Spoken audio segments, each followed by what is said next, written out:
Una buona giornata, bentrovate e bentrovati, prima edizione dei nostri telegiornali sabato 14 settembre, insieme come sempre tutti i giorni puntuali dalle 12 alle 13:30, tanti gli argomenti che affronteremo anche in questa giornata con i nostri collegamenti dal territorio e soprattutto tanta cronaca. I casi del giorno: una dottoressa minacciata e insultata decide di chiudere lo studio a Giavera del Montello. Ci collegheremo infatti tra poco con il nostro Lucio Zanato in compagnia del sindaco Maccari di Giavera del Montello, in questi giorni anche al centro della forte ondata di maltempo che ha colpito la zona appunto dell'Alto Trevigiano, da Nervesa a Giavera e tutto poi il territorio del Montello, ma poi la replica dell'ULSS con la nostra Francesca Bozza insieme al direttore dell'ULSS 2 Francesco Benazzi, e ancora la manifestazione a Marghera contro l'inceneritore con la nostra Ilaria Marchiori. Ancora parleremo di sicurezza stradale, delle emozioni che la città di Bassano vivrà questa domenica per l'adunata degli alpini, e poi ancora torneremo sul caso Vallanzasca con il nostro Federico Fusetti da Padova. E dunque noi intanto iniziamo a vedere, a dare uno sguardo ai giornali dal territorio. Andiamo sul Gazzettino.it, l'home page che dà ampio spazio al caso di Alex Marangon. Alex aveva assunto l'ayahuasca, la prima verità sulla morte dagli esami tossicologici, e poi il conte da Sacco, proprietario dell'abbazia, si è allontanato da solo, credo fosse drogato. E poi, come rivelato ieri, l'ultimo messaggio vocale di Alex. Insomma, anche oggi avremo un ampio spazio dedicato nel nostro telegiornale a questo caso che ancora non trova una risoluzione. E poi, come dicevo, la cronaca, andiamo subito a Padova. Sono ormai 121 gli stranieri accompagnati ai centri di rimpatrio dall'inizio del 2024. La questura di Padova nelle ultime ore ha fermato altre 5 persone. Vediamo il servizio di Federico Fusetti. Spaccio di droga, violenza sessuale, maltrattamenti in famiglia, furto, violenza e resistenza pubblico ufficiale. Già noti alle forze dell'ordine con questa sfilza di reati, 5 stranieri, 4 tunisini di 19, 24, 27 e 40 anni e un marocchino 39enne che si trovavano irregolarmente in Italia, sono stati accompagnati, su disposizione del questore Marco Dorisio, nei centri di rimpatrio di Gradisca di Sonzo, Bari e Caltanissetta. Il 40enne tunisino è stato bloccato dagli agenti in via Baiardi a Mortise, dove era stato segnalato dai residenti per i continui scambi di denaro e droga con gli automobilisti di passaggio. In Italia regolarmente dal 2023 aveva numerosi precedenti, in tasca soldi e dosi di cocaina. Nello stesso giorno venivano trattenuti presso i centri di Caltanissetta e Bari altri 2 cittadini extracomunitari fermati dalla squadra mobile della questura. In Galleria San Carlo, all'Arcella, i poliziotti riconoscevano 2 giovani che dopo aver tentato di fuggire sono stati fermati. Uno, appena 19enne, aveva in tasca 16 grammi di hashish e 17 dosi di cocaina. L'altro, 24 anni, aveva numerosi precedenti. Entrati clandestinamente in Italia da Lampedusa e Pantelleria, avevano anche presentato domanda per protezione internazionale e per avere il permesso di soggiorno. Domande non andate a buon fine. Un 38enne marocchino trovato senza documenti è stato invece accompagnato al centro di rimpatrio per ragioni di pericolosità sociale, visto il suo passato. Un 39enne invece è stato fermato in via Santa Sofia, dove stava aggredendo la ex compagna e terrorizzando passanti e negozianti. Un altro tunisino è finito al centro di rimpatrio dopo essere stato scarcerato lo stesso giorno, scontata una condanna per violenza sessuale denunciata da una 30enne italiana nel 2017. Anche per lui numerosi precedenti, tra cui risse in Prato della Valle. Salgono così a 121 i collocamenti nei centri disposti dal questore dall'inizio dell'anno e a 25 gli allontanamenti effettuati con accompagnamento diretto in frontiera di cittadini stranieri irregolari rimpatriati con volo aereo nel proprio paese di origine. Dopo la cronaca siamo ora in grado di collegarci con il nostro Lucio Zanato, come anticipato in apertura di telegiornale, che lo vedo già collegato in compagnia del sindaco di Giavera del Montello Andrea Maccari sul caso della dottoressa che ha deciso di chiudere il suo studio dopo le minacce ricevute, ma ci spiega tutto nel dettaglio il nostro Lucio Zanato. Buongiorno. Buongiorno ai telespettatori di Antenna 3, sì, sono con il sindaco Andrea Maccari, ma intanto ripercorriamo un po' la vicenda. Allora, Maria Laura Riggi 6 mesi fa viene qui e sostituisce Francesco Lotoro, che era uno dei medici di base perché è andato in pensione, e dopo 6 mesi decide di chiudere il suo rapporto qui, spostarsi direttamente a Volpago, e lo fa con una lettera aperta che però, devo dire la verità, adesso facciamo vedere un po' le immagini. All'interno io non l'ho vista, ho visto un cartello normale con delle comunicazioni normali, non ho visto invece quello che poi è stato invece pubblicato su Facebook su una pagina 6 di Giavera Se, e dentro questa, diciamo, pagina c'era scritto una specie di saluto a delle persone, tra le quali chi l'aveva aspettata con una catena di 3 metri in acciaio, chi gli ha rigato la macchina, chi non l'ha mai accolta, chi di averla minacciata addirittura di morte oppure di sfregiarla con dell'acido, infine chi dice che è una tosa del sud senza cervello. Questo è quello che ha scritto la dottoressa, almeno stando quello che è scritto su Facebook, e poi sentiremo anche il dottor Benazzi perché indubbiamente questa comunicazione, prima di scriverla a tutti, forse era meglio farla direttamente alle autorità, e per questo abbiamo convocato il sindaco. Sindaco, intanto, ma siete così razzisti qua? Allora, intanto buongiorno a tutti. No, la comunità di Giavera non è così, la comunità di Giavera non può essere così. Allora mi dissocio e do un monito a tutte quelle situazioni in cui c'è violenza e c'è minaccia, e quindi assolutamente sono solidale per la dottoressa, che comunque è competente, perché il feedback che ho avuto in questi ultimi mesi della dottoressa è la sua competenza massima, e quindi nelle scelte le proposte che ha fatto, ho trovato sicuramente delle persone, non le chiamo cittadini, che non hanno agito in maniera deontologica. Mi dissocio da ogni atto di violenza, e anzi io l'ho incontrata a fine luglio, a metà luglio, appena insediato, perché poi sono reduce del 9 giugno, insomma, che sono sindaco a Giavera, e aveva già palessato e aveva già deciso di andarsene da Giavera. Ho cercato di dissuaderla, chiaramente c'erano delle situazioni in cui lei aveva vissuto, in cui non era sostenibile secondo la dottoressa. Ho cercato di dare anche la disponibilità del mio supporto. Lei, soprattutto in quei fatti gravi, aveva già comunicato l'episodio grave agli enti competenti che stavano analizzando la cosa, e anche di dare un aiuto da questo punto di vista, e ancora rinnovo il mio aiuto anche se ha fatto la scelta che ha fatto. Quindi praticamente lei prima l'ha detto comunque carabinieri, a lei eccetera, ma allora a questo punto come mai non c'è stato, diciamo così, un'attenzione più, perché probabilmente a questo punto sì, esasperata ha detto no, mollo. Assolutamente, no, lei aveva già deciso a luglio, io ero appena insediato, quindi lei aveva già deciso. Ho cercato di dire siamo qua, e quindi non ho avuto la possibilità di lavorare perché aveva deciso di andare a Selva, palesando anche le motivazioni non solo di questi casi di disagio. Quindi dopo 3 mesi già era nel mirino di qualcheduno? A quanto pare, anzi dai fatti che ha dichiarato e che ha anche denunciato, sì.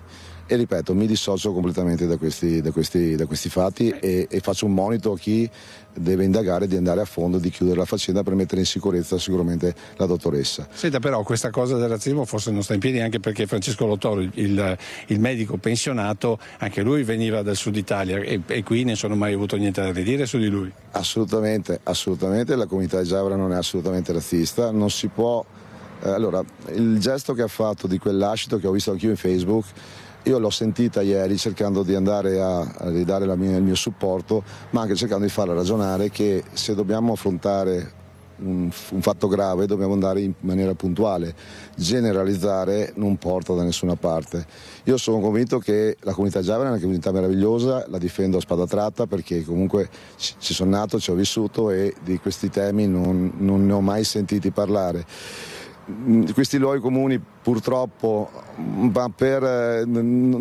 dobbiamo darne alito, perché poi continua. Io penso che l'Italia è l'Italia, appunto, e questo è quello che pensa la comunità. Poi tra l'altro qui si è combattuto la Grande Guerra, qui hanno combattuto soprattutto gente del sud, siete pieni di vie dedicate alla brigata Catanzaro o quanto altro. Ultima cosa, prima di dare la linea allo studio, perché poi sentiremo la replica del dottor Benazzi, senta una cosa, ma è adesso gli anziani che devono andare a Volpago, come finisce questa storia? Perché qui mancano medici di base, voi vi lasciate sfuggire così? Assolutamente, da quello che mi diceva la dottoressa, i giavaresi buoni, che lei ha definito buoni, la seguono a Volpago. E quello che a me invece rimane come tema e come problema per i cittadini disabili è quelle persone che hanno difficoltà di muoversi, soprattutto anziane, che troviamo senza un medico di base che al centro di un paese come il nostro è fondamentale. Ne ho ragionato ieri con Benazzi, cercherà di darci supporto per portarne un altro.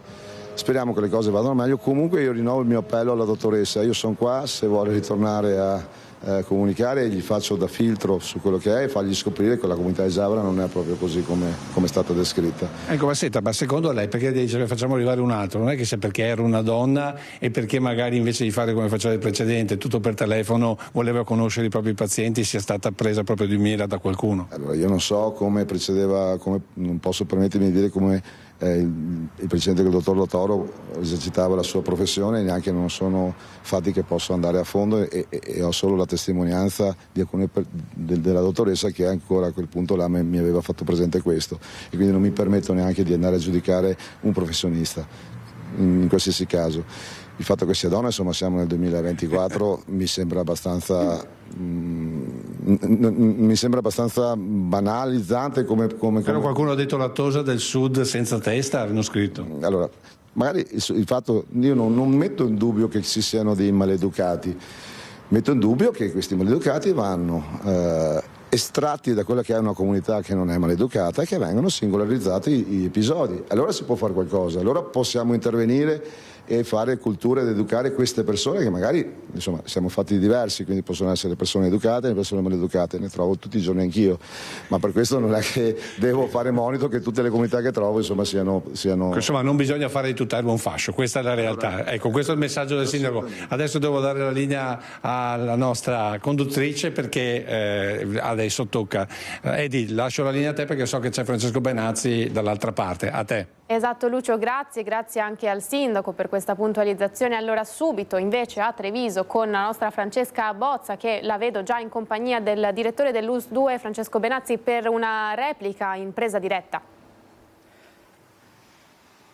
Sì, buongiorno Edi, buongiorno ai telespettatori. Ci agganciamo a quanto ha raccontato Lucio insieme al sindaco di Giavera, con me il direttore generale dell'US2 Francesco Benazzi. Buongiorno direttore. Buongiorno a lei, buongiorno a voi. Insomma, una vicenda che chiaramente anche attraverso i social è arrivata anche a livello nazionale, ma che denota quella che è un po' l'esasperazione dei medici. Sì, guardi, la prima cosa da dire è che effettivamente un po' il livello di guardia si è un po' alzato, il cittadino è diventato più esigente, però lo dico a tutti i cittadini, ecco, il medico di famiglia non è un bancomat dove noi andiamo e preleviamo qualcosa, gli chiediamo un esame e lui ce lo deve dare, perché lui deve lavorare in appropriatezza, quindi deve anche decidere lui, in scienza e coscienza, che farmaci dare e che esami fare, perché questo viene richiesto a un professionista.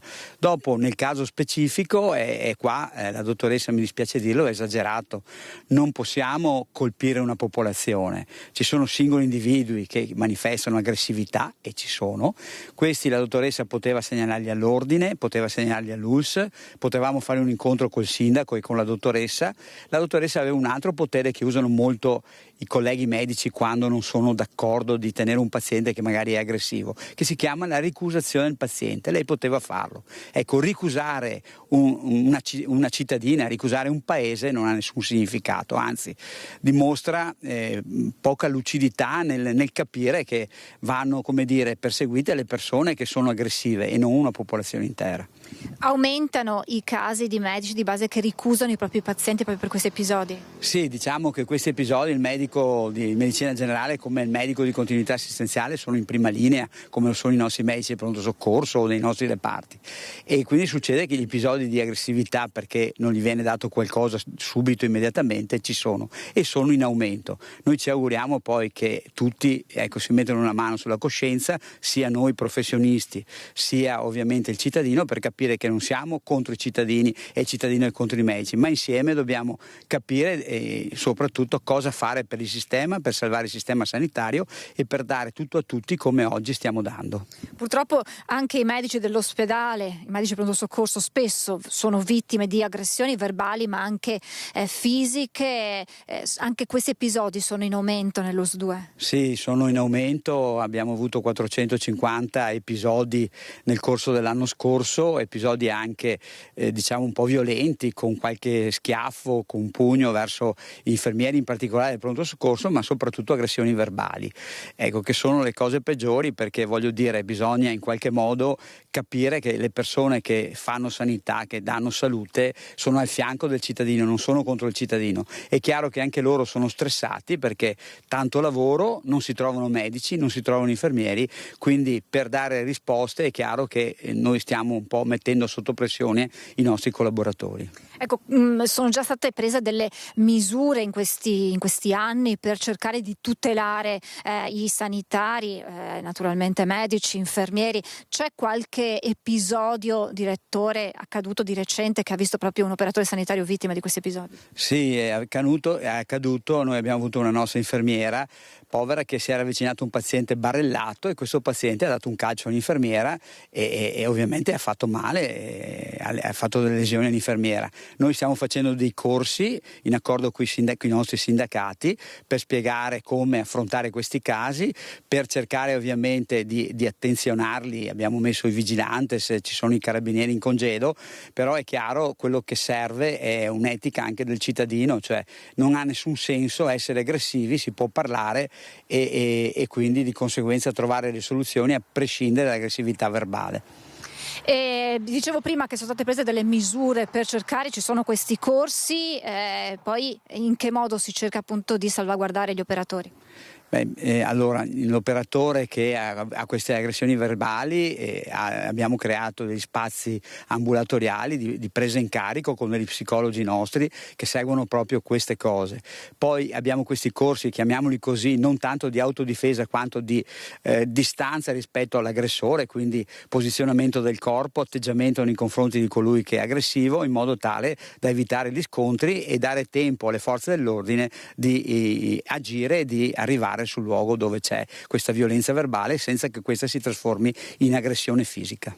Avete anche poi vigilanza, ci sono carabinieri in borghese, insomma c'è una rete di sorveglianza. Certo, io ringrazio i carabinieri in congedo che sono sempre presenti e girano per l'ospedale, abbiamo il vigilantes della Civis e naturalmente poi questo collegamento con le forze dell'ordine che è importantissimo, perché sia carabinieri che polizia nel momento in cui vengono chiamati hanno questo canale preferenziale e arrivano subito nei nostri pronti soccorso, perché poi il pronto soccorso è veramente il luogo dove queste situazioni possono essere, diventare esplosive. Grazie, ringrazio il direttore generale dell'112 Francesco Benazzi, grazie ad Alberto Pivetta per il supporto tecnico. Se non hai domande, Edi, ti restituisco la linea. Grazie Francesca, il direttore è stato chiarissimo, ha dato anche una risposta chiara al caso di Giavera. Subito sul Corriere del Veneto per un flash, Padova, infermiera si dimette dopo 23 anni con il Covid, eravamo degli eroi, oggi ci trattano di assassini alcuni colleghi presi a pugni, quindi continuano non solo nel Trevigiano ma in tutto il Veneto a far discutere insomma questa aggressività nei confronti del personale medico. Ma vedo già collegata la nostra Ilaria Marchiori, parlavamo appunto della manifestazione a Marghera contro l'inceneritore di questa mattina. Ilaria, buongiorno. Buongiorno a te Edi, buongiorno ai nostri telespettatori. Ecco, è terminata ma sono ancora qui i rappresentanti dei comitati, vedete ancora c'è lo striscione, stop veleni, la salute prima del profitto. È questo quello che continuano a ribadire a gran voce ormai da mesi e mesi. Partiamo subito con Sebastiano Bergamaschi del laboratorio climatico Pandora. Allora Sebastiano, voi in mente avete delle azioni importanti, alcune sono state fatte, alcune saranno fatte. Qual è la situazione al momento? La situazione al momento è molto semplice. La conferenza dei servizi che doveva approvare o bocciare il progetto, che doveva essere convocata a marzo scorso, è stata rimandata per l'ennesima volta e ad ora manca ancora una data di convocazione. La valutazione di impatto ambientale necessaria per l'approvazione o la bocciatura del progetto ancora deve essere fatta e manca ancora, in un silenzio assordante, la presa di parola del Comune di Venezia. Comune di Venezia che però ad oggi, dopo tutto quello che è successo quest'estate, il terremoto che ha stravolto l'amministrazione comunale, non ha più, per quanto ci riguarda, nessuna legittimità nel esprimersi in merito. Quindi proprio in merito a quello che ha appena dichiarato Sebastiano Bergamaschi, voi che cosa avete fatto? Mattia Donadel, portavoce del comitato No Inceneritori. Ma ieri abbiamo notificato a tutti gli enti, quindi in primis la Regione, poi i comuni di Venezia, di Mira, l'US, l'ARPA e molti altri, una diffida fatta da dei legali che abbiamo incaricato, quindi una diffida legale, intimando a tutti questi enti di bocciare il progetto, di non approvarlo, perché ormai hanno tutti gli elementi, dopo mesi e mesi di istruttoria, di carte che abbiamo presentato e di anche pareri importanti come quello dell'Istituto Superiore di Sanità e Ricerche che ha fatto il CNR, per valutare questo progetto in maniera negativa, per bocciarlo, perché qui stiamo parlando di incenerire fanghi che contengono moltissime sostanze tossiche, tra cui anche i PFAS, sostanze perfluoroalchiliche, che ormai è dimostrato che nel momento in cui tu li metti in inceneritori, quelli se ne escono dai camini. Quindi qua c'è a rischio la sanità, la salute pubblica della popolazione che vive intorno a Porto Marghera, e c'è un grave rischio ambientale legato a questo progetto, e quindi se qualcuno pensa di andare avanti e di approvarlo, con questa diffida sa che si assume una responsabilità grave e che noi non solo faremo i ricorsi, ma procederemo anche per le vie penali. Quindi voi vi aspettate che con questa diffida la politica inizi a muoversi, perché abbiamo ben visto che è più una questione politica che altro. Certo, la politica continua a fare come sempre, a nascondere la testa sotto la sabbia, a fare come gli struzzi, ma non si può accettare una cosa del genere. Se qualcuno pensa di tenere questo progetto, come dire, accantonarlo e prendere una decisione in un secondo momento, quando la tensione e l'attenzione vanno a calare, si sbaglia di grosso. Noi saremo sempre vigili su questo, siamo pronti ad intervenire nel momento in cui convocano la conferenza dei servizi, ma con questo atto già li avvisiamo in maniera formale che non tollereremo una decisione che vada ad approvare questo progetto. Quanto tempo c'è per avere una risposta? Non ci sarà una risposta vera e propria probabilmente. Noi quello che diciamo è che i tempi per decidere sono già scaduti, quindi siamo già fuori termine rispetto alla normativa vigente, diciamo, in materia ambientale, quindi è ora e tempo che si esprimano, che il presidente Zaia si esprima su questa cosa, dica finalmente di no e chiuda la partita, e apriamo finalmente un ragionamento vero sui rifiuti e anche sui fanghi, a partire da quella che è una vera transizione ecologica e non una falsa transizione ecologica.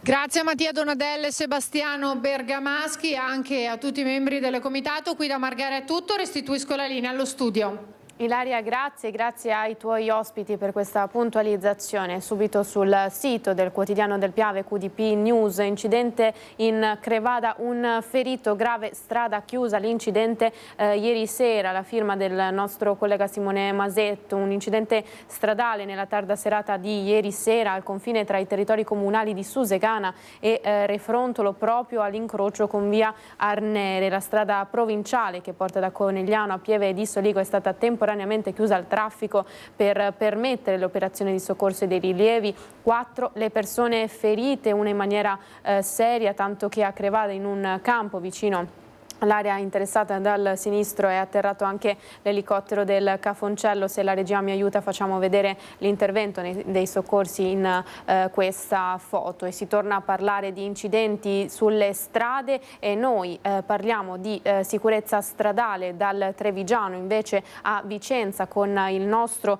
Daniele Garbin, perché la polizia locale ha presentato i dati raccolti dal 2023 al primo semestre di quest'anno e ci dicono un po' cosa hanno raccolto e quali sono i primi dati. Il nostro appunto Daniele Garbini, che vedo in compagnia del sindaco Possamai. Buongiorno. Sì, buongiorno Eddie, buongiorno a te telespettatori. Confermo, proprio questa mattina il Comune è all'interno del comando di polizia locale proprio di Vicenza, hanno voluto fare il punto della situazione, un bilancio dell'ultimo anno e mezzo, insomma, per quanto riguarda la sicurezza stradale. Diciamo subito 679 sono il numero di incidenti rilevati nel 2023 e per i primi 6 mesi conferma questa tendenza, vero Sindaco? Diciamo circa un paio di incidenti al giorno con un ferito, la media, questa, ecco. Perché avete fatto questo tipo di statistica? Quali sono le informazioni che voi ritenete, insomma, di desumere da questo dato? Intanto buongiorno a tutti, perché riceviamo quotidianamente da parte dei cittadini nei quartieri segnalazioni di auto che corrono troppo, di situazioni molto pericolose vicino alle scuole, vicino ai luoghi di assembramento, e quindi era l'occasione per fare il punto. Sono dati impressionanti che colpiscono, che in realtà sono in linea con quelli delle altre città, ma che letti e raccontati fanno impressione. Diceva bene lei, nel 2023 679 incidenti, quindi sostanzialmente 2 al giorno, ma nel 2024 sta andando circa nella stessa maniera, perché nei primi 6 mesi sono stati 331, tantissimi feriti, più di 1 al giorno, e purtroppo ci sono anche delle persone che hanno perso la vita, 2 nel 2023, 2 nel 2024, ma solo nei primi 6 mesi. Tra l'altro uno dei 2 era un ragazzo molto molto giovane che ha fatto un incidente in motorino il giorno prima della donata degli Alpini. Quindi era l'occasione per fare il punto e per anche invitare tutti a un utilizzo responsabile di tutti i mezzi di trasporto, dell'automobile, che chiaramente è quella che può arrecare più danno anche agli altri, ma anche della bicicletta, dei monopattini, perché non è possibile che in una città come Vicenza morire o avere incidenti gravi per strada. Ecco, noi alle nostre spalle abbiamo una mappa di Vicenza, per voi è anche importante dove sono accaduti, no? Quali sono le zone anche per intervenire eventualmente. È molto importante perché ci dà l'idea di quali sono le ragioni. Gli incidenti sono quasi tutti, la stragrande maggioranza, nelle grandi vie d'accesso alla città, quindi Viale Trieste e Strada Anconetta, la Marosticana, la strada Pasubio, cioè la Viale della Riviera Bellica che arriva da sud, quindi gli stradoni. Perché? Perché negli stradoni si corre, e quindi correndo gli incidenti sono tanti e sono pericolosi. Parliamo delle cause. In testa cosa c'è? La distrazione e il comportamento. E la velocità. Di gran lunga le principali ragioni, guardate, ce l'abbiamo qui, sono per il 40% la velocità eccessiva e quindi la perdita di controllo dei veicoli, poi c'è un 22% di mancata precedenza degli incroci e un altro 20% di mancata precedenza pedoni e ciclisti, quindi parliamo di investimenti in questi casi, il 16% di sorpassi irregolari o di situazioni in cui l'auto si è trovata nell'altra carreggiata, e un 2% di alcol e sostanze stupefacenti, ma è un 2% che sicuramente è sottostimato, perché parliamo delle volte in cui è stata poi rilevata la presenza effettivamente di alcol e stupefacenti nel sangue o comunque insomma nella persona. Quindi le motivazioni sono sempre le solite, l'uso del cellulare, eccetera. Il tema è comportarsi in maniera responsabile. E per questo serve la formazione. Per questo serve tanta formazione. La polizia locale svolge un'attività costante nelle scuole e quindi c'è un'attività importante in questo senso, ma non basta. Ci sono anche controlli, ma anche i controlli non bastano. La prima responsabilità è di tutti noi, perché evidentemente questi non sono numeri accettabili. Perfetto, noi tanto le auguriamo buon lavoro. Grazie a voi, grazie a voi. E con questo restituiamo la linea da Vicenza. Grazie Daniele, grazie al Sindaco per questi primi dati. Si torna sempre insomma a parlare di sicurezza stradale, è importante sempre tenere attenzionato il tema. Ma vedo collegata dallo scenografico ponte di Bassano del Grappa la nostra Vanessa Banzato, in ottima compagnia. Vanessa, buongiorno, raccontaci tutto. Buongiorno a te Eddie, a tutte le persone che ci stanno seguendo. Mi trovo sul ponte vecchio di Bassano, come hai appena detto tu, in compagnia del presidente della sezione ANA Montegrappa Giuseppe Rugolo, e dietro ci sono i suoi vice, quindi siamo, come hai detto tu, in buona compagnia. Perché? Perché tra l'altro siamo entrati veramente nel vivo della 3 giorni alpina della donata sezionale dell'ANA Montegrappa, che si sta svolgendo e che domani domenica vivrà la sua giornata clou a Sant'Eusebio, in occasione tra l'altro anche presidente del 92esimo del gruppo Alpini di Sant'Eusebio. Si è iniziato ieri con un grande momento importante con il concerto alla Pieve di Sant'Eusebio. Sì, abbiamo cominciato alla grande con un bellissimo concerto offerto dal coro del Vaisana Montegrappa, il coro ufficiale della sezione Montegrappa, e il coro ANA di Marostica, che in amicizia, in condivisione hanno regalato dei momenti straordinari legati alla musica musica e la tradizione canora alpina. Veramente una bella serata. Ecco, che significato ha per voi questo appuntamento, che tra l'altro quest'anno appunto dicevamo si svolge proprio a Sant'Eusebio? È un modo anche per coinvolgere ancora una volta, per l'ennesima volta, la città degli alpini, vogliamo ricordarlo, in questo senso di condivisione, di unione che rappresenta l'alpinità? La Dunata sezionale rappresenta il momento più intimo di un anno di attività, è la festa in famiglia, è la festa della famiglia, in questo caso della sezione Montegrappa. Ci si ritrova, quest'anno stiamo andando verso la fine dell'anno sociale, ci si ritrova con gioia, con passione, si ritrova per condividere sentimenti e orgogliosamente anche dei sentimenti particolari, che è l'appartenenza a una sezione storica. Non a caso domani mattina la sfilata avrà inizio appunto proprio dal ponte Palladiano, il ponte degli Alpini. Proprio da qui partirà la sfilata che raggiungerà poi Sant'Eusebio. Andiamo con ordine, perché tra l'altro questa mattina c'è stata un'attenzione particolare ai giovani. Un'attenzione particolare ai giovani grazie al gruppo di Sant'Eusebio, che ha organizzato, insieme naturalmente con i tecnici della sezione sportiva della sezione stessa, una gara di duathlon. Era una mini corsa campestre con un tiro a carabina al laser. È un modo per avvicinare i giovani con le attività sportive che sono più appetibili data l'età, e è un modo anche di integrare il paese, in questo caso la frazione di Sant'Eusebio, con la sezione Montegrappa e la città di Bassano tutta. E è stato un momento particolare, molto bello. Contemporaneamente agli istituti scalabrini c'era la consegna di un premio particolare, la 28ª edizione dell'assegnazione delle borse di studio dedicate al grande presidente della sezione Montegrappa, Uti Fabris. E domani? E domani il clou, l'apoteosi, la sfilata che partirà appunto dal Ponte degli Alpini e terminerà a Sant'Eusebio. Però oggi pomeriggio ci sarà l'incontro tra il Consiglio sezionale e tutti i capigruppo della sezione, i 65 gruppi della sezione, che si troveranno per parlare delle cose degli alpini, delle cose della sezione, dei problemi, delle prospettive, dei progetti da portare avanti insieme. Ecco, lei oggi durante la cerimonia di consegna della borsa di studio ha parlato di un sogno che devono seguire i giovani, anche nella linea proprio tracciata dal presidente illuminato, come l'ha chiamato lei, Uti Fabris. Ma certo, viviamo, se sappiamo ascoltare quel cuore, tutti viviamo o dovremmo vivere di sogni che poi da realizzare poi in progetti, per cui bisogna, ho detto ai ragazzi questa mattina, sognate e credete in voi stessi e credete nei progetti che avete a cuore, portateli a termine, raggiungeteli, che è la soddisfazione della vita, sia professionale ma anche a livello di amicizie e di vita sociale. E insomma, allora di domani ci sarà questo momento clou che, vogliamo ricordarlo, Rete Veneta proporrà in diretta e seguirà in diretta e porterà quindi nelle vostre case tutte le emozioni, perché sono sempre grandissime le emozioni del vedere sfilare le penne nere, le nostre penne nere, in questo caso posso dire le nostre perché sarà tutta Bassano del Grappa, tutto il circondario, tutta l'Ana Montegrappa, le tantissime sezioni dell'Ana Montegrappa che si riuniranno e insomma sfileranno per la città e renderanno davvero omaggio all'essere alpini e l'essere alpine. Da Bassano del Grappa è tutto, ti ricevo la linea, Eddie. Grazie Vanessa e grazie ovviamente anche ai tuoi ospiti, appuntamento quindi a domani.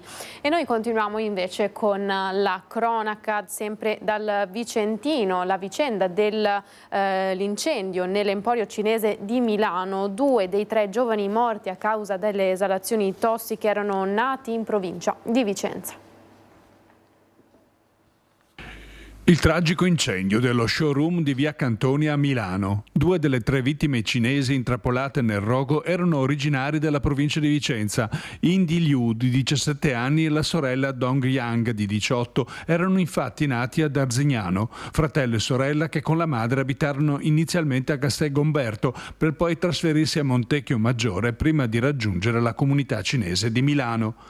Ad ucciderli le esalazioni tossiche sprigionate dal rogo che aveva bloccato i 3 giovani nel retro del magazzino mentre dormivano. Un incendio sulle cui cause sta indagando la procura, che non esclude l'origine dolosa. Ad infiammare il pavimento, ora pieno di detriti nei pressi del quadro elettrico, potrebbe essere stato del materiale accelerante lanciato da una finestra. Il fuoco sprigionato ha poi sbarrato la fuga dei malcapitati, bloccati dall'inferriata e alla finestra nel punto non raggiunto dalle fiamme, ma che alla fine è stato invaso dal fumo. I corpi dei 3 giovani sono stati rinvenuti in punti diversi del fabbricato. Questo dunque da Vicenza. Ci spostiamo invece nel Trevigiano ora, perché nel corso della giornata di ieri i carabinieri di Vittorio Veneto hanno dato seguito a una serie di controlli in corrispondenza dei principali istituti scolastici di secondo grado, nonché nei pressi della stazione degli autobus. Tanti infatti i controlli che in tutto il territorio stanno avvenendo in questi primi giorni di scuola. Nel corso delle operazioni i militari hanno sorpreso uno studente minorenne con una modesta quantità di hashish, motivo per il quale sarà segnalato alla prefettura. I controlli sono poi proseguiti in piazzale 22 novembre negli orari di uscita delle scuole, quando la presenza dei giovani è più alta. Nella circostanza il piazzale Trento e Trieste, dove è collocato un giardino pubblico, è stato fermato un 33enne tunisino irregolare trovato in possesso di 35 grammi di hashish e per questo motivo è stato denunciato in stato di libertà per detenzione illegale di stupefacenti. E vedo ora collegato già sul nostro schermo il nostro Federico Fusetti, che ci aggiorna sul caso Renato Vallanzasca, di cui vi davamo conto ieri nella nostra edizione regionale. Federico, buongiorno. Buongiorno Edi, buongiorno a te, buongiorno ai telespettatori. Sì, parliamo ancora di Renato Vallanzasca perché insomma ormai la notizia è ufficiale e confermata. Lascerà il carcere e sarà trasferito qui. Noi ci troviamo con Francesco Ratai alle porte di Padova, all'ingresso ovest, diciamo così, della città. Siamo a Sarmeola di Rubano, quindi insomma comune che confina con la città, e alle mie spalle c'è l'OPSA, che è l'Opera Provvidenza Sant'Antonio, una struttura di accoglienza davvero molto grande, una delle più importanti della provincia di Padova. E dopo mesi, si può dire, di ricerche, i legali di Vallanzasca hanno trovato questa struttura disponibile ad accoglierlo, perché dopo 52 anni di carcere, la condanna a 4 ergastoli, il Tribunale di sorveglianza ha deciso che la sua condizione fisica non è più compatibile con la prigione e quindi verrà trasferito qui in detenzione domiciliare per lui. È una struttura che lo potrà anche, diciamo, aiutare. Verrà trattato ovviamente come tutti gli altri pazienti, anche perché la pericolosità sociale è stata giudicata attenuata dal Tribunale. Però insomma, badiamo bene, non è un trasferimento che avverrà subito nelle prossime ore. La burocrazia è ovviamente una componente importante di questa vicenda, quindi ci vorranno ancora almeno alcune settimane prima che il trasferimento avvenga. Però intanto la notizia c'è, quindi Edi, invito te e i telespettatori a vedere questo servizio che riassume un po' l'intera vicenda e poi vi ridò la linea. Arrivederci. Uno dei boss più conosciuti della criminalità italiana, Renato Vallanzasca, non può più rimanere in carcere. Condannato a 4 ergastoli, dopo 52 anni dietro le sbarre è stato autorizzato il suo trasferimento in una struttura di assistenza per pazienti fragili, come nel suo caso. Oggi, poco più che settantenne, è stato condannato per le sue gesta con la banda della Comasina che terrorizzava Milano negli anni 70 e 80, e dopo numerosi contatti e ricerche ad ospitare Vallanzasca sarà l'OPSA di Sarmeola di Rubano, alle porte di Padova, l'Opera Provvidenza Sant'Antonio, specializzata in casi come il suo. Sono serviti mesi di lavoro burocratico e di relazioni mediche sotto la spinta dei suoi legali per arrivare a questa decisione, presa dal Tribunale di sorveglianza, composto da 2 giudici e 2 esperti. Già da alcuni mesi Vallanzasca godeva in realtà di un permesso settimanale per recarsi in una comunità, ma mancava la struttura che lo ospitasse in regime di detenzione domiciliare. Tuttavia, per il trasferimento vero e proprio dal carcere milanese di Bollate servirà ancora qualche settimana. Da quel momento sarà un ospite come tutti gli altri, dal passato ingombrante, ma soprattutto dal presente tipico di chi ha bisogno di aiuto, non ha alcun familiare all'esterno e nemmeno particolari possibilità economiche. E ringraziamo quindi il nostro Federico Fusetti e Francesco Ratai per il collegamento da Padova e questo riepilogo della vicenda Renato Vallanzasca. Noi ci fermiamo per qualche minuto di pubblicità e poi continuiamo con le notizie a tra poco. Rieccoci in diretta, prima edizione dei nostri telegiornali, insieme ancora fino alle 13:30. Come promesso continuiamo con le notizie e andiamo nel Padovano con l'omicidio di Mattia Caruso. Valentina Boscaro, condannata in secondo grado a 20 anni di carcere, torna ai domiciliari. Il dolore della famiglia del giovane ammazzato con una coltellata al cuore 2 anni fa. Arresti domiciliari e braccialetto elettronico per Valentina Boscaro, la donna condannata in appello a 20 anni di carcere per l'omicidio di Mattia Caruso, il giovane con cui aveva una relazione, ucciso con una coltellata al cuore il 25 settembre del 2022. Il Tribunale del Riesame di Venezia ha accolto la richiesta fatta dagli avvocati della Boscaro, che avevano impugnato il primo verdetto espresso dal Riesame. Valentina Boscaro, subito dopo l'arresto, a fine settembre di 2 anni fa, era stata, in quanto mamma di una bambina piccola, per mesi ai domiciliari in attesa del processo e solo dopo la condanna in primo grado era stata trasferita nel carcere di Verona. Valentina Boscaro, presente all'udienza, è stata subito riportata a casa. Avrà l'obbligo di indossare il braccialetto elettronico, non avrà accesso a smartphone e computer e potrà parlare solo con i propri cari e i suoi avvocati. Per la famiglia di Mattia Caruso, ucciso dalla 33enne, la notizia ha riaperto un grande dolore, come spiega la legale che li segue nel processo, l'avvocata Francesca Betto. La fiducia nella giustizia non manca, la parola fine sarà con la sentenza definitiva. La Boscaro ha 2, diciamo così, sentenze di condanna conformi, cioè 2 tribunali che l'hanno dichiarata responsabile dell'omicidio volontario di Mattia. Ha preso 20 anni e quei 20 anni ce li ha, non sono rimessi in discussione ovviamente da un provvedimento che ha carattere endoprocessuale. Va bene, pazienza. Sotto il profilo umano ovviamente rimane un po' la delusione, perché c'è una mamma a casa che non ha più un figlio e che lo piange in tomba, quindi insomma è comprensibile il dolore della famiglia. Valentina Boscaro dunque resterà ai domiciliari fino al verdetto della Cassazione, l'ultimo grado di giudizio. E ora nel Trevigiano, con il caso di una donna affetta da una malattia irreversibile non autosufficiente che ha chiesto di accedere al fine vita, ma si è vista respingere la richiesta. Caso simile a quello di Gloria, ma le conclusioni sono state diverse. Denuncia la cellula Luca Coscioni: il clima sta cambiando, Zaia intervenga. Nel caso di Gloria è stata data un'interpretazione estensiva del requisito del trattamento di sostegno vitale, e invece in questo caso più recente che ritenevamo avesse dei requisiti ancor più nitidi, è arrivato un diniego. 2 casi simili ma conclusioni diametralmente opposte. Da un lato la storia di Gloria, la trevigiana ammessa a suicidio medicalmente assistito nel luglio dell'anno scorso, tra i primi via libera in Italia, dall'altro la vicenda di una seconda donna, sempre della provincia di Treviso, che nell'ultimo periodo ha chiesto di morire con dignità, ma che ha visto la sua richiesta respinta da parte dell'ULSS e degli organi competenti. È arrivato un diniego senza diciamo allegata la motivazione, quindi poi è stata fatta la richiesta della motivazione.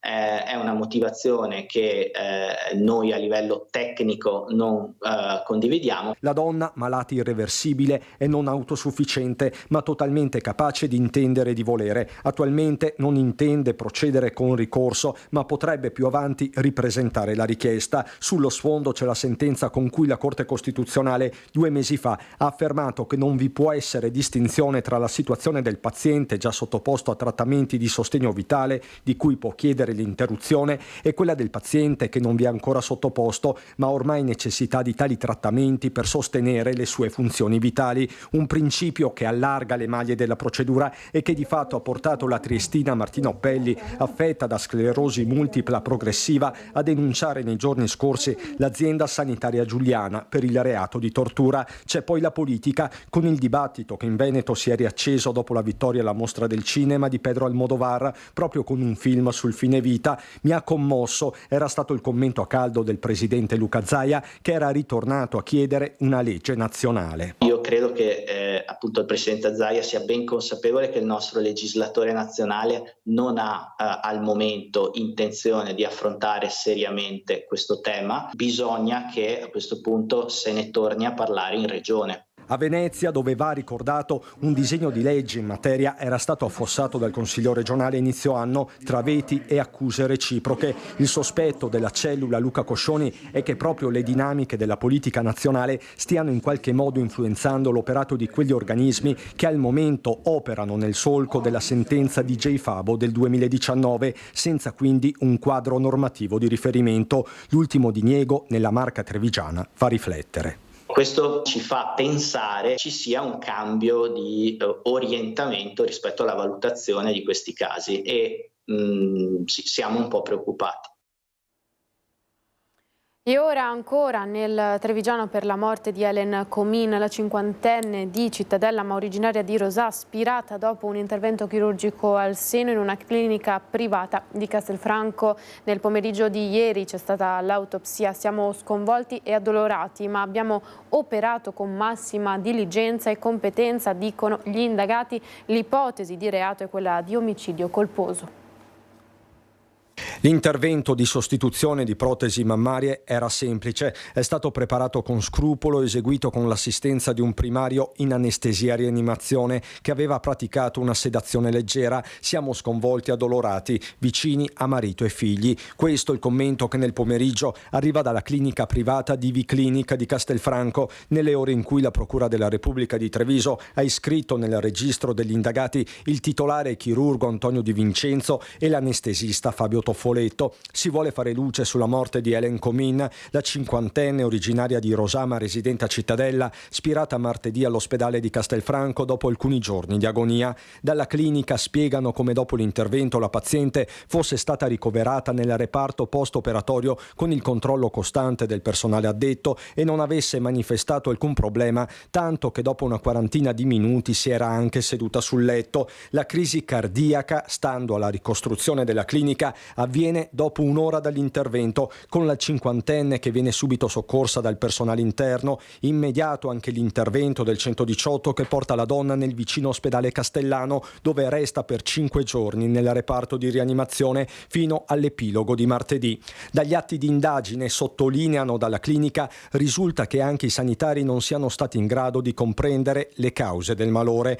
Di certo nel pomeriggio la donna è stata sottoposta ad autopsia con l'incarico affidato all'anatomopatologo Claudio Terranova. Dalla clinica, guidata da Di Vincenzo, si dicono pronti a collaborare, mettendosi a disposizione degli inquirenti, certi di aver operato con la massima diligenza e competenza. Ora si attendono gli esiti dell'esame. Quel malore era in qualche modo prevedibile? Ci sono stati problemi nella procedura di sedazione? Interrogativi che restano aperti. I familiari della donna si sono affidati alla legale padovana Lisa Tardivo. E proprio le comunità di Rosà e Cittadella sotto shock per questa scomparsa. Sono sconvolte, senza parole, le due comunità di Rosà e Cittadella, dove Helen Comin, la cinquantenne stroncata da un infarto, dopo 5 giorni trascorsi nel reparto di rianimazione dell'ospedale di Castelfranco Veneto, dopo un intervento chirurgico, lavorava e viveva. A Cusinati di Rosà, di cui era originaria, in via Mazzini aveva gestito per anni lo showroom dell'azienda del marito, la Lago Inox di Galliera Veneta. Negli ultimi giorni l'attività si stava spostando e nel negozio restano gli scatoloni imballati. Giovedì della scorsa settimana era qui, oggi non c'è più, è un dolore troppo grande. Sono le dichiarazioni rilasciate a microfono e telecamera spenti da chi segue le attività vicine al suo atelier, chi la vedeva tutti i giorni per un caffè, per un semplice buongiorno e buon lavoro. Così come sconvolti i vicini di casa a Pozzetto di Cittadella.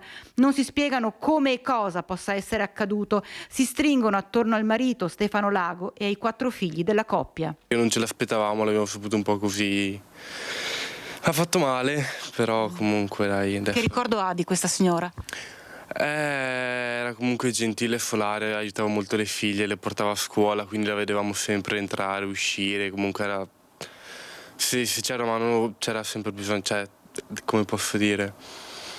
C'era, esatto, l'aiutavamo, lei aiutava noi, la vedevamo comunque molto spesso, perché Mari andava a lavoro, portava le figlie a scuola, appunto.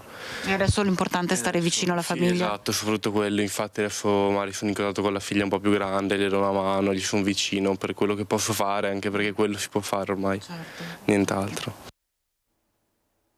Noi continuiamo a parlare di sanità, ma ci spostiamo a Venezia perché la situazione sanitaria del Lido arriva al Ministro della Salute Schillaci con un'interrogazione parlamentare dell'onorevole Valentina Grippo di Azione. Oltre a chiedere al Ministro quali azioni intenda intraprendere con la massima urgenza affinché non solo sia garantita un'assistenza sanitaria adeguata per quantità e qualità a Lido e Pellestrina, nell'interrogazione si chiede che le due isole siano considerate aree disagiate per poter usufruire delle risorse necessarie e garantire un livello di assistenza sanitaria adeguato e in linea con il territorio circostante.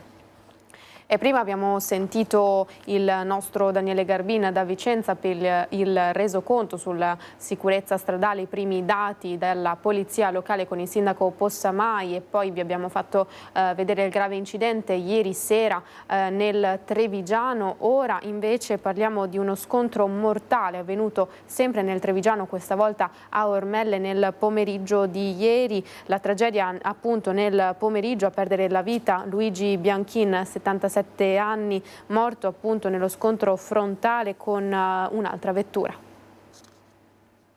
Ci lascia veramente esterrefatti questa tragedia, questo ennesimo incidente, perché la famiglia Bianchin è conosciutissima e stimatissima a Roncadelle. È sconvolto il sindaco di Ormelle, Andrea Manente, dopo la notizia della morte di Luigi Bianchin, vittima di un incidente stradale accaduto nel pomeriggio. La tragedia si è consumata intorno alle 15 in via San Maurizio. Secondo una prima ricostruzione dei carabinieri di San Polo, intervenuti per i rilievi, sembra che l'auto condotta da una cittadina cinese di 35 anni stesse svoltando a sinistra quando si è scontrata frontalmente con la vettura di Luigi Bianchin. L'impatto è stato violentissimo. Sul posto i sanitari del SUEM che hanno immediatamente soccorso l'anziano. Le sue condizioni sono apparse subito molto gravi e purtroppo durante il trasporto in ospedale il cuore ha smesso di battere. Ferita lievemente la 35enne. Ora i militari dell'Arma sono al lavoro per ricostruire l'esatta dinamica della tragedia, che ben presto ha raggiunto la frazione di Roncadelle, dove la famiglia Bianchin è molto conosciuta. Il primo cittadino ricorda così Luigi, ex imprenditore, ora in pensione. È un grande lavoratore, sempre legato alla famiglia, quindi un tipico veneto, legato alla famiglia, grande lavoratore ma anche disponibile verso la comunità. Bianchin lascia la moglie, i figli William e Raul che gestiscono una carrozzeria a Roncadelle e un concessionario auto a Ponte di Piave, e gli amati nipoti. Sul profilo Facebook di Luigi i momenti di vita quotidiana, istantanei di felicità, i viaggi, le serate in compagnia, il suo grande sorriso che nessuno potrà dimenticare. Il dolore è grande, quindi alla famiglia, ai figli William e Raul, che si sono sempre adoperati anche per la saga di Roncadelle, per il gruppo Amici di Roncadelle, le condoglianze a parte mia e tutta l'amministrazione.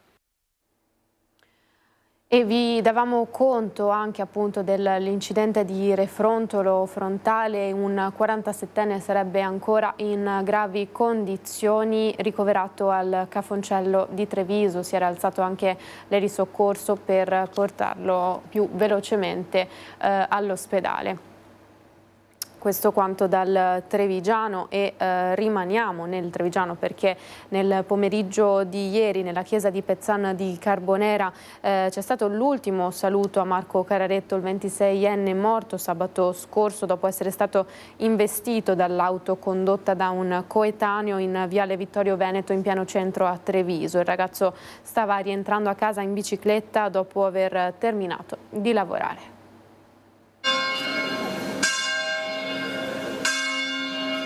La chiesa di Pezzan di Carbonera non riesce ad accogliere le tante persone che hanno voluto essere presenti per dare l'ultimo saluto a Marco Cararetto.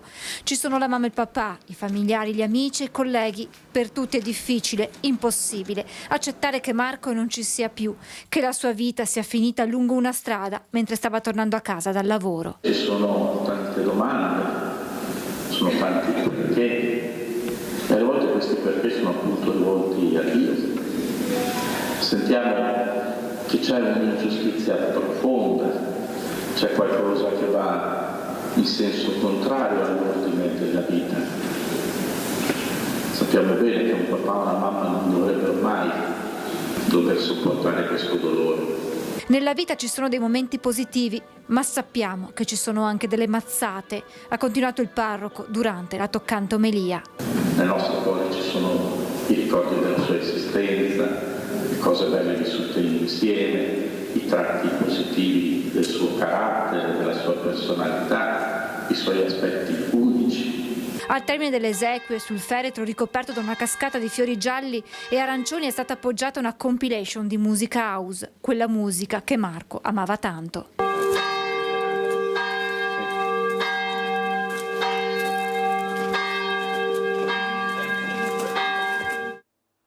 Giovanni Giovani vite spezzate, ci spostiamo a Padova dove continuano le indagini sulla morte del 23enne che si è lanciato nel vuoto dall'11° piano di un edificio. Avviati accertamenti dalla polizia, ma al momento non c'è ipotesi di istigazione al suicidio. Lo zaino sulle spalle, un selfie nel cortile di Palazzo Bo e la scritta "Grazie di tutto". Poco prima alcune foto di pupazzetti con la scritta "Fai del bene". Sono gli ultimi post social pubblicati dal 23enne di Romano De Zelino che mercoledì pomeriggio si è lanciato nel vuoto dall'11° piano di Palazzo Europa a Padova. Ma l'attenzione degli inquirenti si è concentrata in queste ore su alcune foto pubblicate dal giovane e di suoi presunti profili social in cui fa il nome e cognome di un coetaneo e l'accusa di essere uno stalker. Il giovane dice che sono account falsi e attacca il suo presunto stalker dicendo "vorrei spaccargli i denti ma io faccio del bene", un'espressione ricorrente negli ultimi istanti di vita del ragazzo, studente universitario giunto al termine del suo percorso di studi. La procura di Padova ha disposto l'autopsia e sta valutando di aprire un'inchiesta, prima però sono necessari accertamenti per capire se si possa profilare l'ipotesi di istigazione al suicidio. Al momento sono atti relativi senza ipotesi di reato specifiche. Sembra che nell'ultimo periodo infatti il 23enne avesse mostrato segni di disagio interiore. I profili social a suo nome, che lui diceva essere falsi, erano vuoti. Nello zaino lasciato all'11° piano dell'edificio da cui si è gettato sono stati ritrovati dei fogli e la sua tesi che ora verranno analizzati dalla polizia. Il portiere di Palazzo Europa, che lo ha visto nei minuti prima del lancio del vuoto, lo aveva sentito urlare alcune frasi sconnesse proprio sulla laurea. La famiglia del giovane ora chiede solo chiarezza sulle motivazioni che hanno spinto il ragazzo a farla finita. Pordenone ora, perché si sono svolti a Roveredo in Piano i funerali di Alessandra Freschet, la 15enne morta nell'incidente aereo dello scorso 2 settembre a Premariaco.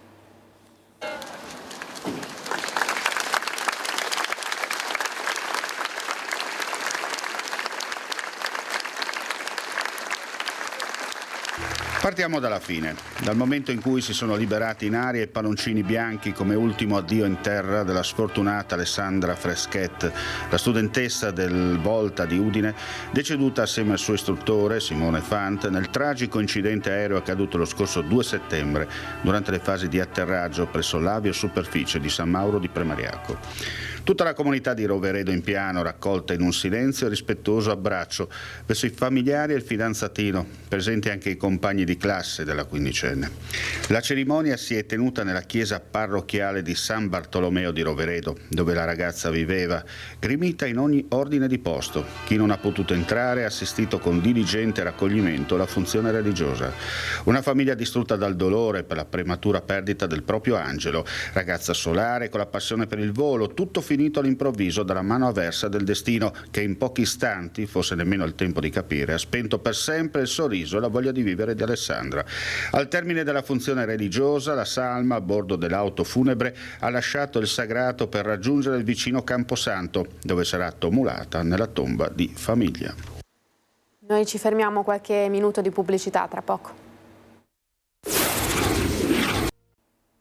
Eccoci tornati in diretta, prima edizione dei nostri telegiornali. Uno sguardo ancora veloce ai quotidiani di oggi, i quotidiani della regione. Sul Corriere del Veneto che in apertura ha il caso di Helen Comin, come prima vi abbiamo raccontato con i nostri servizi, e poi ancora coltellò a morte il fidanzato, scarcerata, sconterà la pena a casa con la figlia. Anche di questo vi abbiamo dato conto. Morta per un piatto di spaghetti, processo alla nipote, l'anziana veniva manipolata.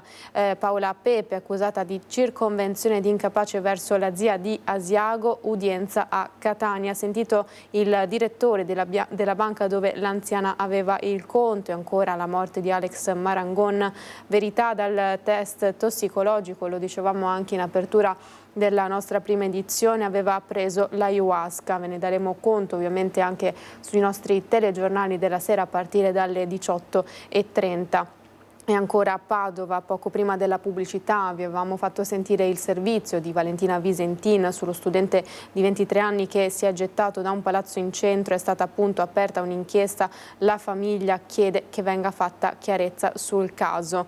Ma è anche la giornata della commemorazione ad Ampezzo, dove è presente il presidente Mattarella per appunto la commemorazione, dove ha detto: il fascismo con il regime della Repubblica Sociale Italiana era complice della ferocia nazista. Il presidente alla cerimonia per gli 80 anni nella zona libera della Carnia e dell'Alto Friuli. L'Italia è orgogliosa del percorso compiuto in questi quasi 80 anni dalla liberazione. Oggi, ha sottolineato il presidente regionale dell'ANPI, storia e memoria si incontrano con contraddizioni e sofferenze che accompagnano gli eventi bellici, e la vocazione di pace del nostro paese è segno che tutto questo non è passato invano. Questo ha detto Mattarella a Ampezzo. Lo vediamo nella foto nel sito dell'ANSA.it, l'agenzia di stampa. E noi invece continuiamo con la cronaca dalla regione. Un terzo colpo nel giro di 2 mesi a un negozio di biciclette in provincia di Padova, sempre le stesse modalità, con un furgone utilizzato come ariete per rompere le vetrate e rubare le biciclette. Non dormi più la notte, questa è la paura.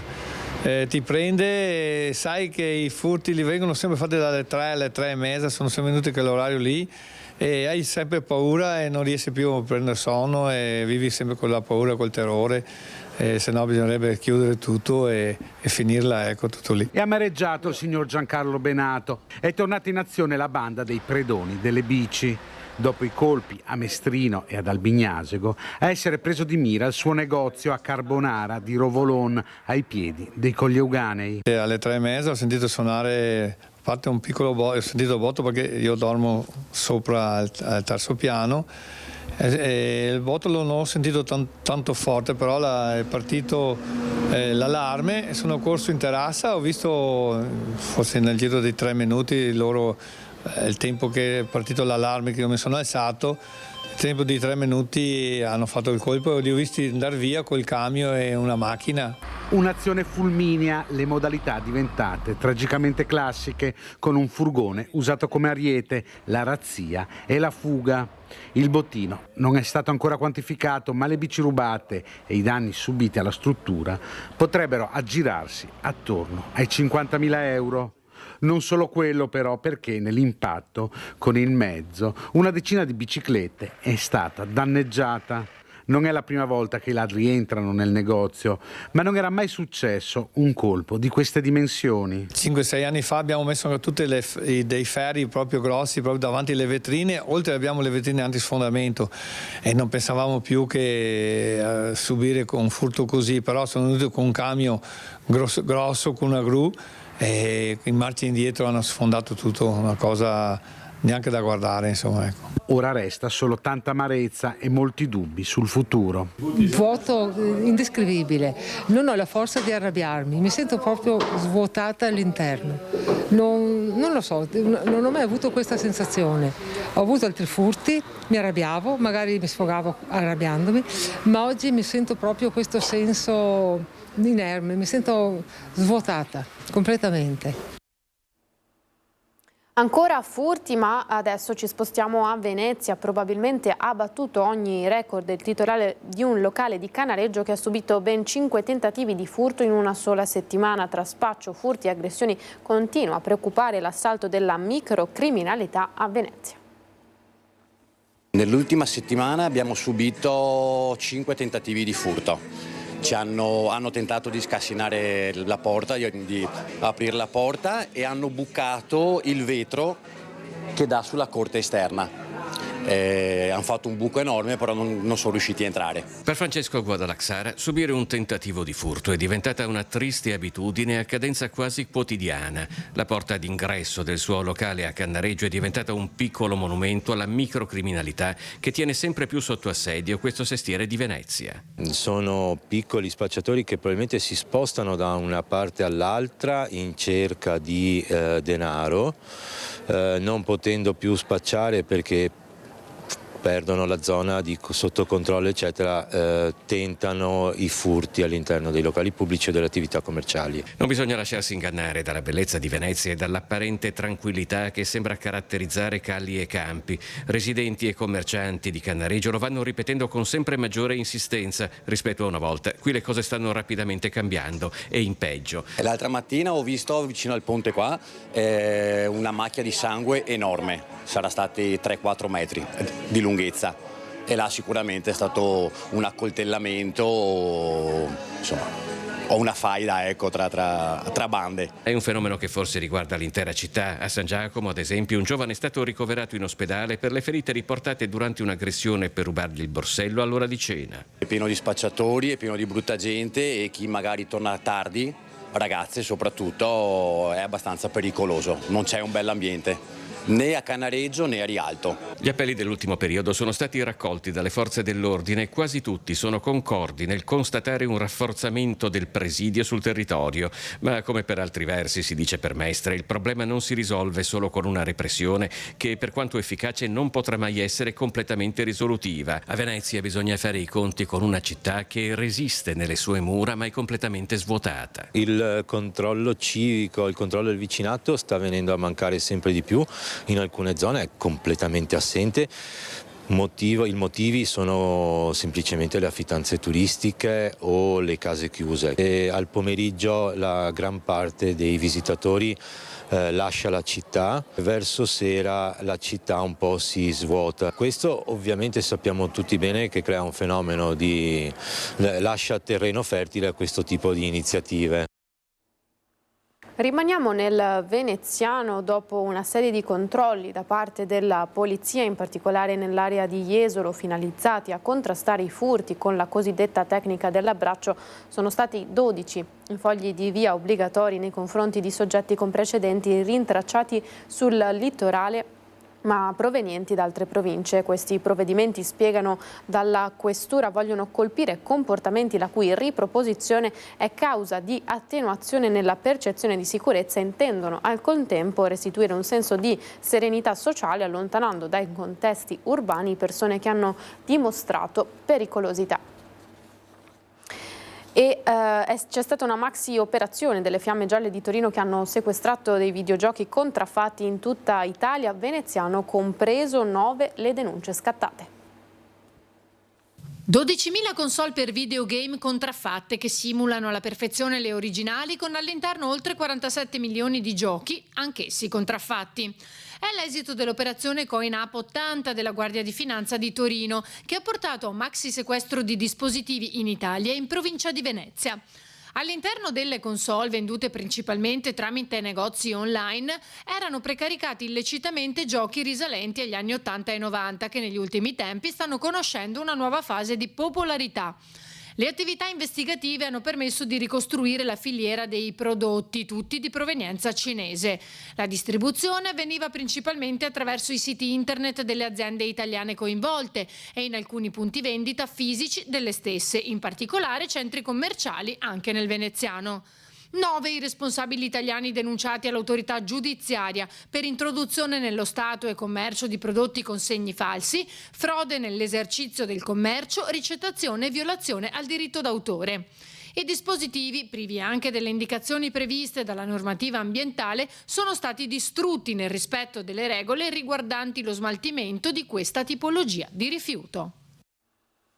Cambiamo argomento, parliamo di scuole al via in questa settimana di metà settembre. L'ufficio scolastico regionale ambito territoriale di Treviso ha assegnato le risorse per mantenere le 2 classi seconde del plesso montebellunese dell'Istituto Agrario Sartor. Mercoledì, nel primo giorno di lezione, le 28 famiglie interessate avevano mandato a scuola i propri figli, che si erano però fermati davanti al cancello dell'istituto senza entrare in aula al suono della prima campanella. Una protesta contro l'accorpamento delle 2 seconde in un'unica sezione di 28 ragazzi. Oggi la soluzione da parte dell'ufficio scolastico regionale nell'ambito territoriale di Treviso, che ha trovato le risorse necessarie concedendo il mantenimento delle 2 classi distinte. Questo quanto dal Montebellunese. Ora però andiamo nel centro di Treviso, perché ci sono bus troppo affollati, studenti lasciati a piedi o fatti fatti scendere. È la denuncia che arriva da una nostra ascoltatrice che lamenta come questa situazione si ripresenti ogni anno. I ragazzi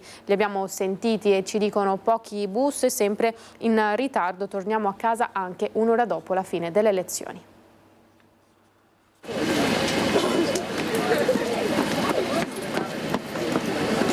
La corsa all'arrivo di un bus e il tentativo di salire, gli sguardi spaesati che cercano un po' più in là un altro mezzo che li porti a casa.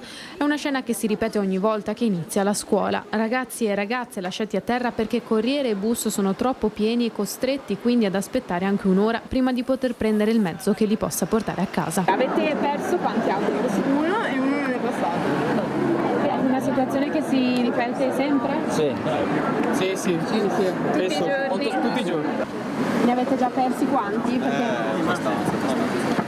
5 o 6. È impossibile perché c'è talmente tanta gente. C'è chi lo prende da un'altra parte, di conseguenza noi che aspettiamo qua non è fattibile. Disagi riscontrati anche per le navette scolastiche. Perché andare a scuola anche quelle non sono gestibili.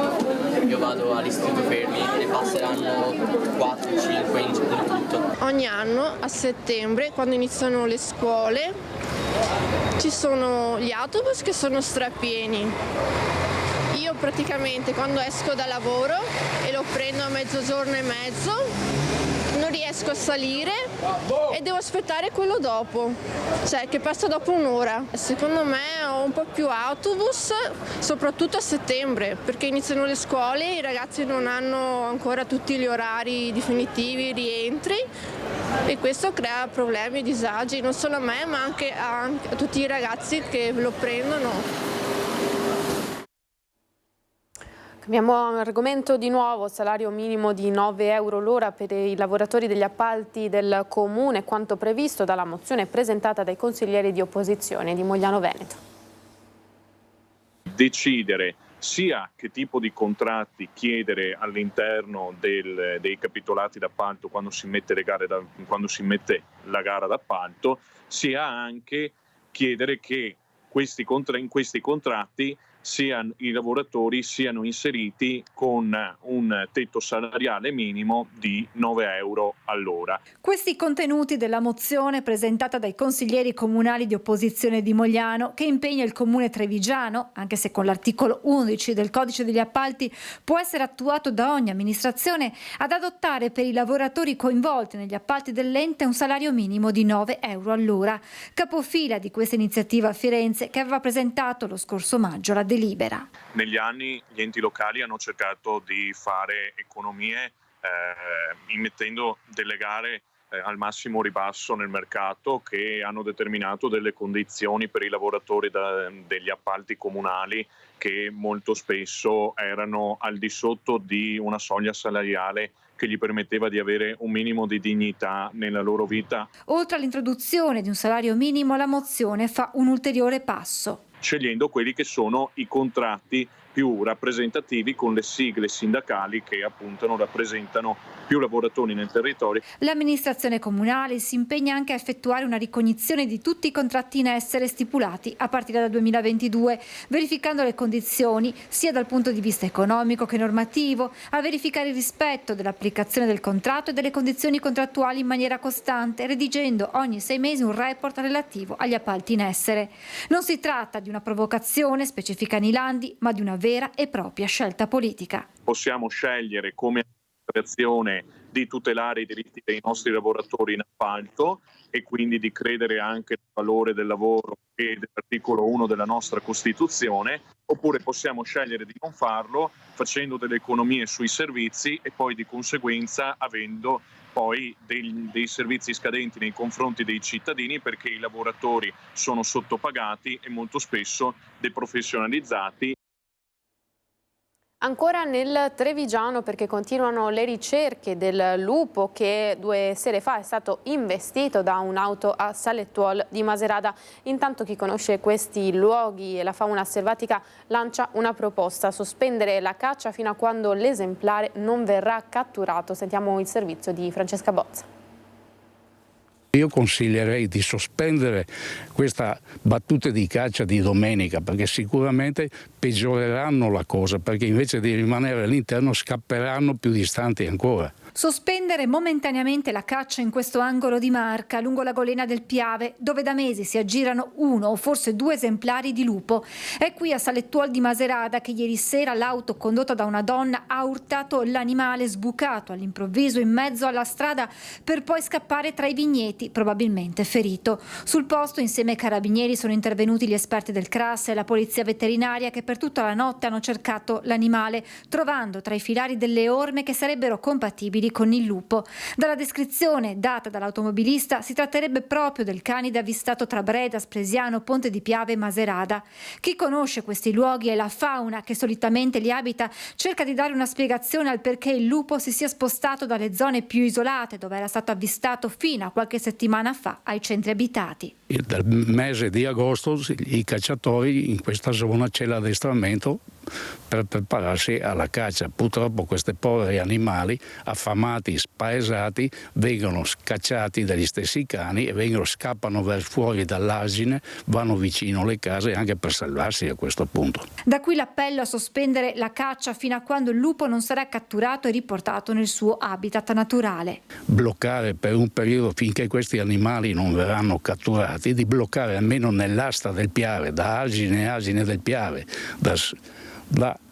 dai ponti della ferrovia fino su al Montello, di chiudere completamente la caccia. Zanot, che vive da sempre in Golena, è testimone dei cambiamenti della fauna in quest'area di Marca. Qui da me si sono stati sempre visti caprioli, cinghiali, qualche cervo, volpi ce ne sono tante, ma lupi non si sono mai stati visti. Qui sul Piave, alle Golena, c'è un'autostrada per questi selvatici e ci sarà sempre di più, perché finché aumenterà la popolazione in montagna questi verranno in cerca di cibo verso la pianura. Cambiamo argomento, parliamo di frecce tricolori. Ieri le prove, oggi invece a partire dalle 14 appuntamento con Jesolo Air Show, che festeggia 26 anni e che quest'anno segnala braccio tra l'Italia e le frecce tricolori di ritorno dal tour negli Stati Uniti. Per questioni di organizzazione e sicurezza, come ogni anno, saranno vietati l'accesso alla riva e la balneazione in entrambe le giornate, modifiche al traffico e alla sosta. In occasione dell'appuntamento è arrivato anche il saluto del presidente Zaia: velocità e dinamismo, eleganza e potenza, le frecce tricolori, il nostro orgoglio. Il grande successo è stato per il tour in Canada e Nord America per le frecce tricolori, che sono tornate all'aeroporto di Strana negli scorsi giorni. Le immagini dei passaggi più iconici per la pattuglia che volerà con il nuovo 346 della Leonardo. È stato un tour impegnativo, un tour in cui la Forza Armata ha messo in campo delle professionalità diversificate e incredibili, che ci hanno permesso di compiere una vera e propria avventura.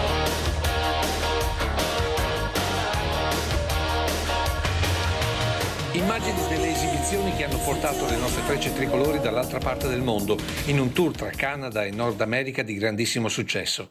Immagini che sono state presentate al loro ritorno in Italia di Strana, accolti non solo dallo Stato Maggiore dell'Aeronautica, ma dal Ministro della Difesa Guido Crosetto, che ha ascoltato con interesse quello che in gergo è stato un debriefing del comandante della pattuglia sulla missione. Il 10 giugno di quest'estate siamo partiti da Rivolto, quando con 11 MB e con i velivoli di supporto abbiamo lasciato l'Italia, abbiamo fatto scalo nell'Europa continentale, poi in Scozia, poi in Islanda, poi in Groenlandia. Una grande sfida per noi atterrare in posti così remoti, per poi giungere in Canada. Da lì è stato un susseguirsi di esibizioni, ma soprattutto di incontri con i nostri emigranti, come ha ricordato il comandante dello Stato Maggiore dell'Aeronautica Militare. Avevamo l'esigenza di ringraziare gli italo-americani che in silenzio vivono laggiù. A Chicago, per esempio, all'Little Italy hanno ricevuto una festa con tutte macchine, la gente per strada, erano gli eroi del momento. La gente è corsa come passaparola, perché mano a mano che sapevano che stavano arrivando si spostavano da uno stato all'altro degli Stati Uniti per vederli e per abbracciarli. Ma la base di Strana è stata anche la cornice per la presentazione dei nuovi aerei delle frecce tricolori. Sono i 346 dell'italiana Leonardo, con un'altrettanta firma italiana famosa nel mondo, Pininfarina. Aerei presentati così.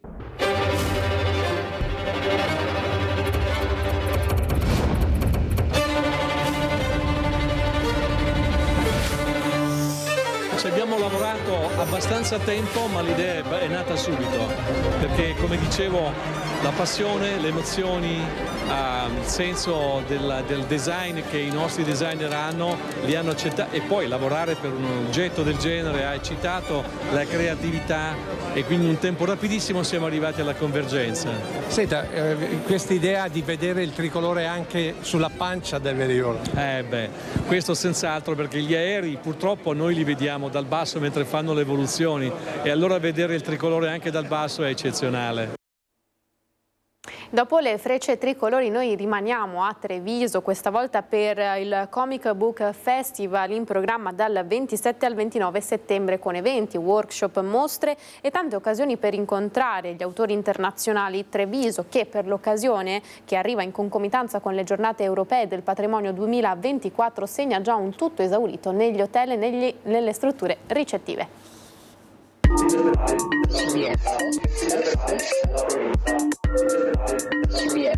Un'esplosione di colori e novità e tanti eventi. Il Treviso Comic Book Festival, alla sua 21esima edizione, torna dal 27 al 29 settembre ad invadere le strade e i locali della città, che segna già un tutto esaurito. Un evento importante che coinvolge tutto Treviso, una città intera che si muove attorno a questo festival, mette in moto energie, mette in moto allegria, cultura e competenza.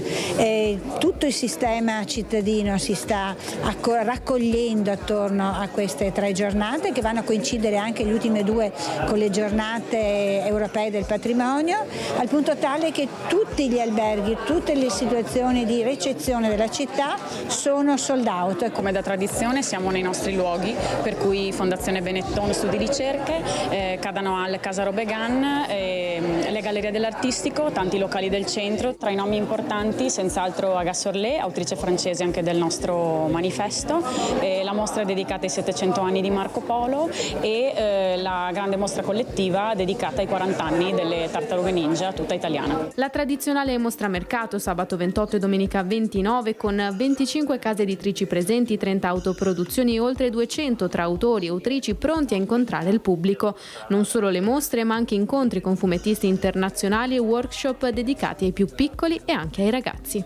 Non solo mostre, non solo mostra mercato, appunto con 25 case editrici al SACE e l'autoproduzione a San Gaetano, ma talk, workshop e showcase. Cosa vuol dire? Ci sono un sacco di incontri con gli autori e un sacco di laboratori per bambini, per adolescenti e anche per esperti. Si terranno a Palazzo Giacomelli, alla Bratto, la biblioteca dei ragazzi di Treviso, quelli più piccoli, e al progetto Giovani di Treviso, quelli appunto per la fascia medie e adolescenti. Ho bisogno di... E ora ve ne sarete accorti anche voi di queste temperature rigide che sono arrivate di sorpresa, e sentiamo con il nostro generale Iannicelli che cosa prevede il meteo per i prossimi giorni.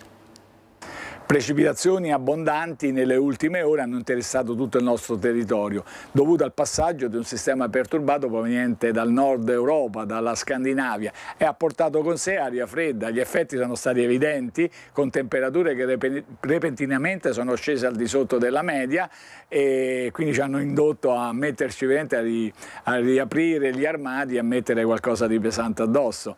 E ora la situazione va migliorando, vedete sulla carta del tempo, l'anticiclone delle Azzorre si espande su di noi, isola quest'aria fredda gradualmente, però dalla sua posizione, almeno per ora, per le prossime ore, mantiene viva questa discesa di aria, diciamo, un po' più fredda, e quindi continua ad abbassare le temperature. Quindi per domani una nuvolosità irregolare, a tratti anche intensa, non sono previsti dei fenomeni particolari e diffusi. Per domenica ulteriore miglioramento, perché l'anticiclone si rinforza e quindi abbiamo un cielo poco nuvoloso, normalmente anche con più spazi di sereno, e una variabilità ci accompagnerà per tutta la prossima settimana.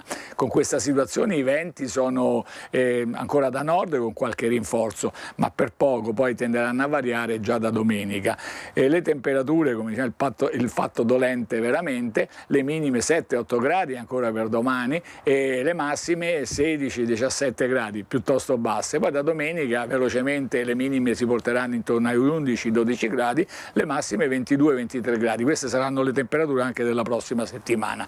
L'alta Adriatica ancora è mosso, molto mosso, ma il moto ondoso tende lentamente ad attenuarsi. È tutto. Allora aspettiamo questo lieve rialzo delle temperature e goderci ancora queste giornate di settembre. Intanto io vi ringrazio, grazie per essere stati con noi in questa prima edizione di sabato 14 settembre. Appuntamento come sempre nei telegiornali della sera a partire con l'edizione regionale dalle 18:30. Vi ricordo Dopo di noi, agricoltura e poi il film. Oggi un genere, la commedia, con il film Questione di fantasmi con, pensate, Sofia Loren e Vittorio Gassman. Quindi rimanete su questa rete, appuntamento ai telegiornali della sera, una buona giornata, arrivederci.